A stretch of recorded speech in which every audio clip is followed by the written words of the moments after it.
ওর সাথে কাজ হয়েছে, তারপরে মানে আর খুব একটা যোগাযোগ হয় না। ওর একটা কোনো প্রোগ্রামে আমাকে ইনভাইট করেছিল। সামনে যদি কোনো সিনেমায় তোমার কাজ করার কথা থাকে, কোনো কথা চলছে কিনা? সামনে কিছু তো কাজ ঈদের পরে একটা শুরু করব, একটা করেছি অলরেডি, আর আরেকটা করা আছে, সেটাও পোস্টের কাজ হচ্ছে। এই তো, আমি তো আর অত বেছে কাজ করতে পারছি না।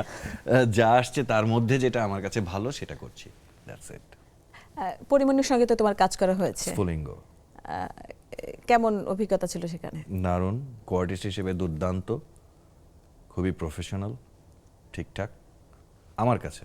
হ্যাঁ, এবং এটাই ছিল প্রথম কাজ পরিমণির সাথে তোমার? হ্যাঁ, এটাই ছিল প্রথম কাজ, তারপরে আর কাজ হয়নি।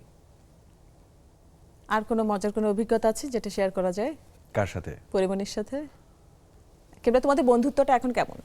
কিংবা কাজ হয়েছে, অনেক সময় দেখা যায় না, অনেকেই আমার এই সেটে এসে বলেছে যে আপা আসলে মিডিয়া কেউ কারো বন্ধু হয় না, এরপরে কেউ কাউকে মনে রাখে না। কি বলবে তুমি? তাই তো, ওর সাথে কাজ হয়েছে, তারপরে মানে আর খুব একটা যোগাযোগ হয় না। ওর একটা কোনো প্রোগ্রামে আমাকে ইনভাইট করেছিল, আমি হয়তো গিয়েছিলাম, কিন্তু রেগুলার যোগাযোগ হওয়া বা কোনো একটা প্রজেক্ট নিয়ে প্ল্যান হচ্ছে, তখন হয়তো একটু কথা হচ্ছে যে এই প্রজেক্টটা আমি করছি বা এটা কেমন, দ্যাটস ইট।